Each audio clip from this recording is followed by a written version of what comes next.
Assalamualaikum warahmatullahi wabarakatuh. Hai teman-teman, selamat datang di channel YouTube saya. Semoga yang mendengarkan ini selalu dalam lindungan Allah Subhanahu wa taala dan semakin banyak rezekinya. Amin ya Allah. Kita lanjut ke kisah Nabi Hud, nabi yang keempat. Ad adalah nama bapak suatu suku yang hidup di Jazirah Arab, di suatu tempat yang bernama Al-Ahqaf, terletak di utara Hadramaut. Yaman dan Uman termasuk suku yang tertua sesudah kaum Nabi Nuh, serta terkenal dengan kekuatan jasmani dalam bentuk tubuh-tubuh yang besar dan sasa. Mereka dikaruniai oleh Allah tanah yang subur dengan sumber-sumber airnya yang mengalir dari segala penjuru, sehingga memudahkan mereka bercocok tanam untuk bahan makanan mereka, dan memperindah tempat tinggal mereka dengan kebun-kebun bunga yang indah-indah. Berkat karunia Tuhan itu, mereka hidup menjadi makmur, sejahtera dan bahagia, serta dalam waktu yang singkat mereka berkembang biak dan menjadi suku yang terbesar di antara suku-suku yang hidup di sekelilingnya. Sebagaimana dengan kaum Nabi Nuh, kaum Hud ialah suku Ad. Suku Ad ini adalah penghidupan rohaninya tidak mengenal Allah yang Maha Kuasa, pencipta alam semesta. Mereka membuat patung-patung yang diberi nama Samud dan Al-Hattar, dan itu yang disembah sebagai Tuhan mereka, yang menurut kepercayaan mereka dapat memberi kebahagiaan, kebaikan dan keuntungan, serta dapat menolak kejahatan, kerugian dan segala musibah. Ajaran dan agama Nabi Idris dan Nabi Nuh sudah tidak terbekas dalam hatinya.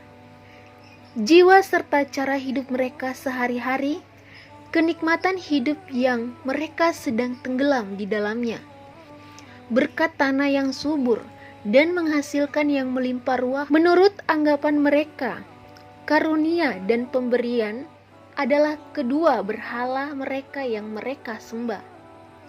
Karenanya mereka tidak putus-putus sujud kepada kedua berhala itu, mensyukurinya sambil memohon perlindungannya dari segala bahaya dan musibah berupa penyakit atau kekeringan. Sebagai akibat dan buah dari akidah yang sesat itu, pergaulan hidup mereka menjadi dikuasai oleh tuntutan dan pimpinan iblis, di mana nilai-nilai moral dan akhlak tidak menjadi dasar penimbangan atau kelakuan dan tindak tanduk seseorang, tetapi kebendaan dan kekuatan lahiriahlah yang menonjol sehingga timbul kerusuhan dan tindakan sewenang-wenang di dalam masyarakat, di mana yang kuat menindas yang lemah, yang besar memperkosa yang kecil, dan yang berkuasa memeras yang di bawahnya. Sifat-sifat sombong, congkak, iri hati, dengki, hasut, dan benci-membenci yang didorong oleh hawa nafsu merajalela dan menguasai penghidupan mereka, sehingga tidak memberi tempat kepada sifat-sifat belas kasihan, sayang menyayang, jujur, amanat, dan rendah hati. Demikianlah gambaran masyarakat suku Ad tatkala Allah mengutuskan Nabi Hud sebagai nabi dan rasul kepada mereka. Nabi Hud berdakwah di tengah-tengah sukunya. Sudah menjadi sunnah Allah sejak diturunkannya Adam ke bumi, bahwa dari masa ke masa, jika hamba-hambanya sudah berada dalam kehidupan yang sesat, sudah jauh menyimpang dari ajaran-ajaran agama yang dibawa oleh nabi-nabinya, diutuslah seorang nabi atau rasul yang bertugas untuk menyegarkan kembali ajaran-ajaran nabi-nabi yang sebelumnya mengembalikan masyarakat yang sudah tersesat ke jalan lurus dan benar dan mencuci bersih jiwa manusia dari segala tahayul dan syirik, menggantinya dan mengisinya dengan iman tauhid dan akidah yang sesuai dengan fitrah.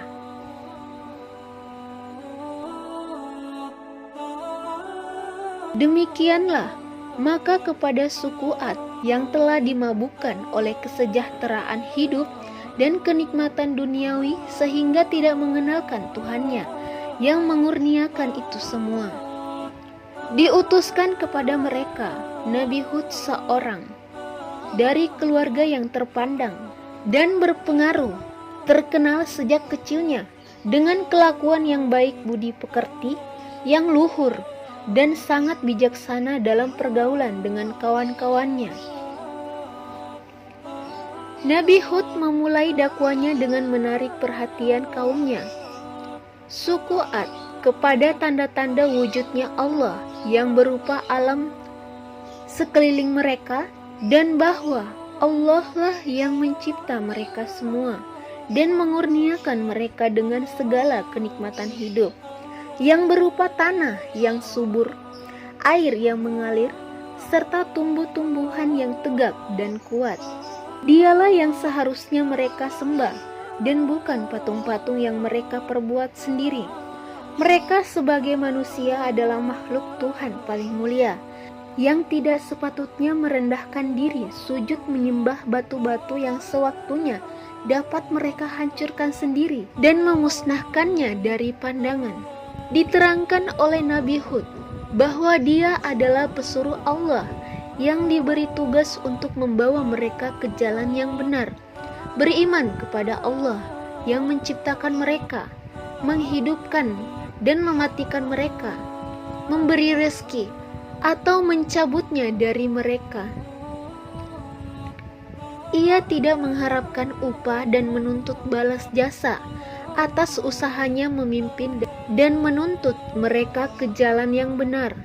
Ia hanya menjalankan perintah Allah dan memperingatkan mereka bahwa jika mereka tetap menutup telinga dan mata mereka menghadapi ajakan dan dakwanya, mereka akan ditimpa azab dan dibinasakan oleh Allah sebagaimana terjadinya atas kaum Nuh yang mati binasa tenggelam dalam air bah akibat kecongkakan dan kesombongan mereka menolak ajaran dan dakwah Nabi Nuh, seraya bertahan pada pendirian dan kepercayaan mereka kepada berhala dan patung-patung yang mereka sembah dan puja itu.